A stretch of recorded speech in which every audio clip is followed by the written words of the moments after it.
Our story has always been a marathon, long and winding, marking our milestones and recognizing the impact of each stride, like the impact of a group of runners in the States making space for a community around the world, or the impact made by a young woman in London who didn't feel the safety she needed to run alone in her city, so she created a sisterhood to move with her. Despite the distances between them, their stories are united with every mile and every meter. Just like a girl from Vegas, fueled by a family tradition of sport, taking her leap to write the next chapter. This is a dialogue of our shared experience. This is our common thread.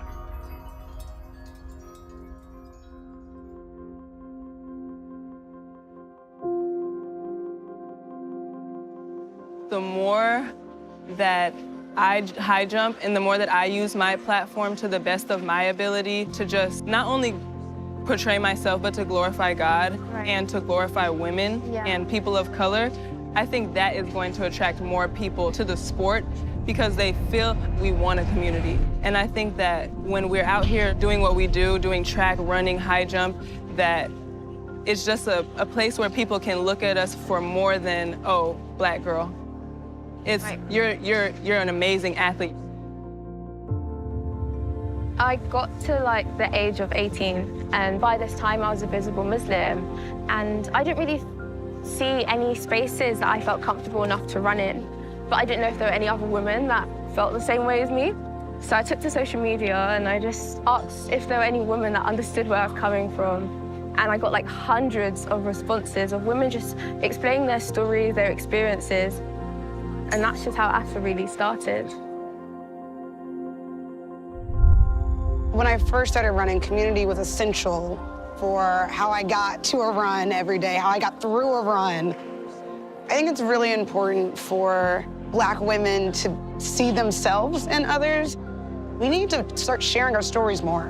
We need to find ways to support each other, talk about hair and running, because my gosh, it's hard. And also celebrate one another. Know that like, maybe I'm not there with you on the run, but I got your back and I see you. Looking at running and where we're going, like it's getting blacker and blacker, and that's beautiful. Sport in general is an incredible equalizer. It's something where you can put people of all different types, races, ethnicities, religions in the same space. When we as Black women across the globe can come together, it's unwritten, right? It's a feeling, it's a vibe, it's a, I see you all the time, and I think that's what's really special about our shared experience as Black women. For Asra sessions, I bring my little sister. Some of the other women bring their little sisters as well. And I think it's about inspiring the younger generation and including them in your journey, because at the end of the day, like, they're the ones that are going to be continuing it for us. When Black History Month finally hits, let me tell you, it's a sense of pride that you see across the track and field world in America. You know, like, we have Black History Month in October. The fact that we can come together and have this conversation, understand each other's experiences, and still have that sense of pride is really important. With every move we make, the distance between us grows shorter. The spaces we cultivate grow safer, and our impact grows stronger. The more we recognize that collective strength, the further every step will take us.